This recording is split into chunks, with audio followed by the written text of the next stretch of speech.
Atenção, os aposentados se perguntam quais são os próximos passos da revisão da vida toda depois do julgamento dos segundos embargos de declaração da ADI 2111. Pessoal, eu te pergunto, o tema 1102 foi julgado? E a resposta é não. O julgamento da ADI 2111 foi bom para os aposentados? Não. Aí também a gente tem que ser realista. Não foi bom, poderia ter sido melhor.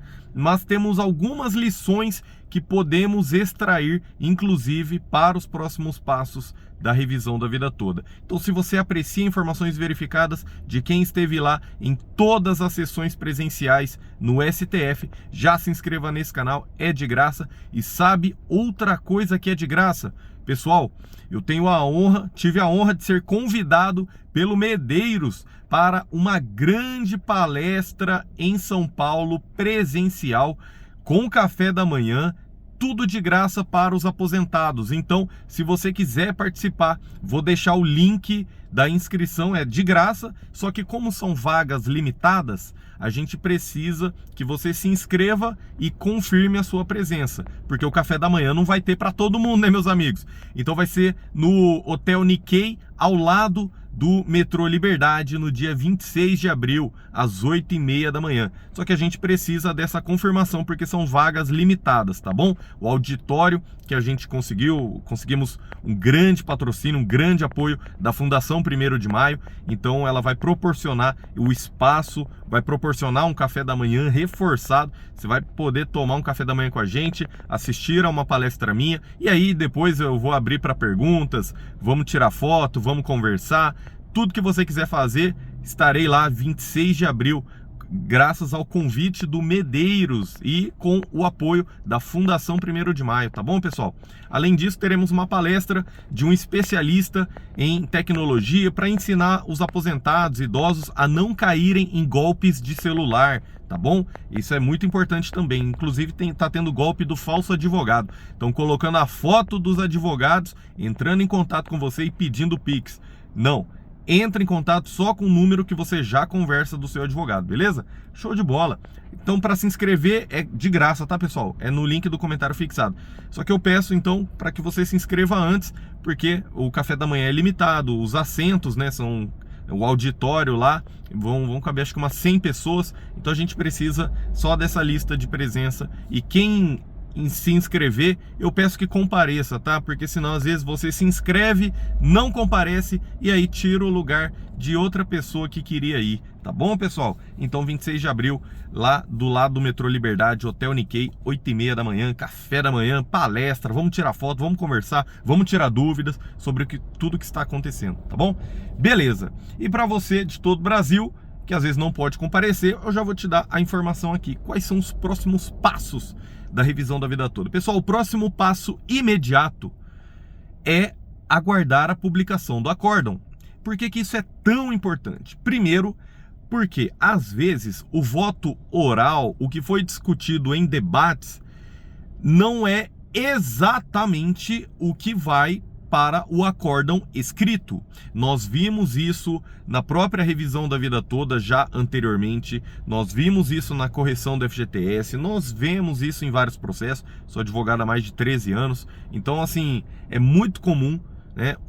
Não que o acórdão ele vá mudar a decisão, não é que ele vai do sim para o não, mas nós precisamos ver a fundamentação utilizada. Por exemplo, pessoal, houve casos em que o STF decidiu de um jeito no plenário físico, né? E todo mundo ficou assim, falou, Aí quando foi ver, a fundamentação que ele utilizou no acórdão foi outra.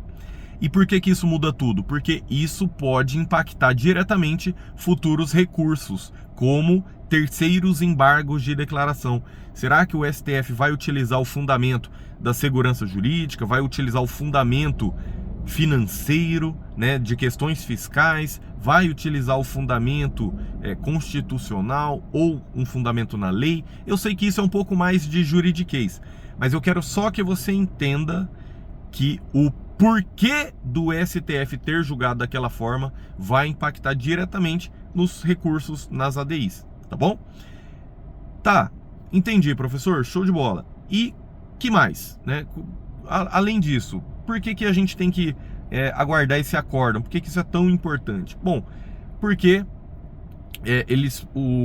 a fundamentação, o que aparecer por escrito no acórdão, como eu disse, pode impactar diretamente em outros recursos. Você precisa saber que na quinta-feira um outro processo estava pautado com os 5º embargos de declaração. Professor, mas se é outro processo, por que eu preciso saber disso? Só para você saber que existem mais possibilidades. Só quero que você saiba disso, para que seu mundo, seu conhecimento se expanda. Para você saber, existem segundos embargos de declaração? Sim, assim como na ADI 2111, mas também existem os terceiros, os 4º embargos, os 5º embargos e quantos embargos forem necessários para garantir o direito dos aposentados. Claro, a eficácia desses embargos aí vai de você acreditar ou não se vai ser eficaz, se vai ser possível uma rediscussão. Mas eu vi aposentados comentando, olha, eu acho que por mais que a gente ainda tenha o tema 1102, eu acho que a gente tem que utilizar de todas as ferramentas, todos os instrumentos disponíveis. E eu concordo, eu sempre falei isso. Se a gente tem mais de uma flecha para atirar, né, se a gente tem o tema 1102, mas também podemos brigar na ADI, por que não? Né? Por que não? Por que deixar? Por que abrir mão? Claro, tendo um revés na ADI, né, a gente foca 100% no tema 1102, como sempre foi, pessoal. Como sempre foi. Nós sempre estivemos focado no tema 1102, tá? Quanto a isso, não tenha dúvidas. Mas eu preciso te alertar. Se a gente tem uma ferramenta para ser utilizada, por que não? Né? Qual o motivo de não utilizar uma ferramenta? Claro, por isso que eu estou dizendo.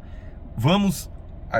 aguardando essa publicação do acórdão, a gente vai ver os próximos passos para ver se vai ser viável mais um embargo de declaração. Ao meu ver, sim, porque não é que os ministros negaram a modulação de efeitos para quem já tinha entrado com processo ou para quem já tinha direito, enfim, não é que eles negaram isso, eles sequer mencionaram, eles sequer trataram disso no julgamento. Então, uma coisa é você negar, e aí quer dizer que você analisou o mérito. Uma coisa é você negar, daí se quiser a parte recorre e tudo mais, beleza. Agora, uma outra coisa é você nem mencionar, é você nem falar nada sobre isso.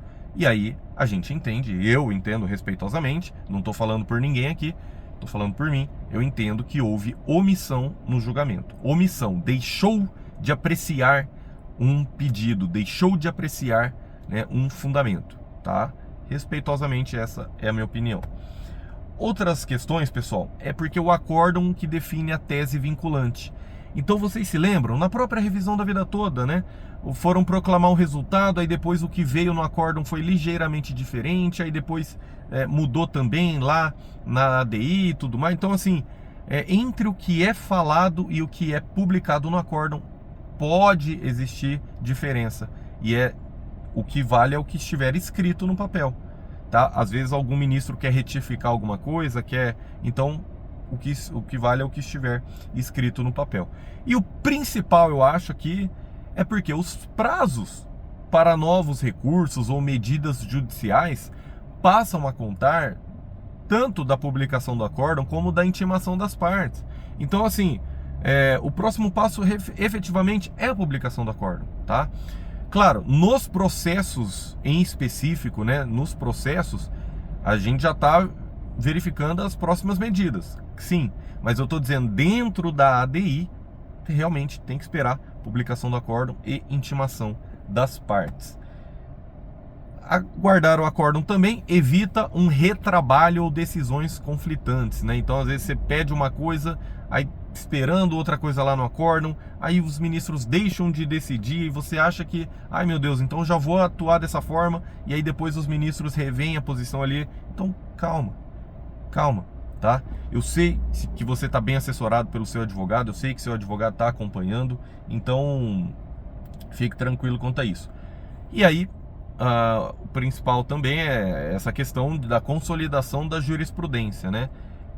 Pessoal, quando há essa alteração de jurisprudência, isso pode sim haver, isso pode fundamentar, isso deve fundamentar a modulação de efeitos a favor dos aposentados, que pelo visto, né, pelo que tudo que a gente está conversando aí, por tudo que a gente está analisando, pode ser viabilizada no tema 1102. Outra questão, pessoal, é que eu apresentei uma proposta para alguns advogados só para a gente debater, né? E eu falei da ADPF, da arguição de descumprimento de preceito fundamental. Ah, professor, eu não sou formado em direito, me ajuda aí, me explica aí, professor Nakamura. Claro que eu explico. Pessoal, existe uma ação chamada ADPF, arguição de descumprimento de preceito fundamental. O nome, você quase consegue entender o que é, né? Fala, opa, se alguém descumprir um preceito fundamental da Constituição, você tem essa ação. Essa ação, ela é subsidiária. O que isso quer dizer? Essa ação, a DPF, ela só cabe quando não cabe mais ADI, né, ação direta de inconstitucionalidade, ADO, ação direta por omissão, ou ADC, ação declaratória de constitucionalidade. Calma, eu não quero te encher de juridiquês. Eu quero que você saiba que podem existir outras medidas, especialmente se a gente entender que a segurança jurídica é um preceito fundamental, se você entender que a aposentadoria, a previdência social é um preceito fundamental da Constituição. Então, se você entender dessa forma, aí sim, né, você entende que pode ser cabível essa ação. Não confunda com a ação civil pública, que é uma outra medida também, e, em especial, as ações que nós estamos tomando na via legislativa. Mas para isso, como bem disse o Medeiros e como bem disse vocês nos comentários, né, nós precisamos de alguém no Congresso Nacional para representar os aposentados. Por quê? Uma pessoa já pode apresentar o projeto de lei, já pode fortalecer isso na discussão, já pode chamar para pauta, já pode convencer os outros deputados e senadores. Então, de fato, vai ser preciso alguém nesse meio, e as eleições de 2026 estão aí. Essa é a oportunidade de colocarmos alguém que represente os interesses dos aposentados, né? E aí, quem você acha que deve ser, eu deixo para você escolher aí nos comentários e a gente vai debater nos próximos vídeos. Resumão da ópera aqui. Próximos passos vão depender diretamente e inevitavelmente da publicação do acórdão, tá bom? Por todos esses motivos que eu já falei para vocês. Às vezes, o que os ministros falaram é uma coisa e o que vai para o papel é outra. Então, a gente tem que ver o que estiver no papel, o que estiver no acórdão, porque a fundamentação que eles utilizarem pode influenciar diretamente nos próximos recursos e medidas judiciais. Tá bom, pessoal? Espero ter esclarecido, pelo menos para segurar um pouquinho essa ansiedade, para controlar um pouquinho, pelo menos aí, até os próximos dias. Tá bom, pessoal? Que Deus te abençoe e até a próxima.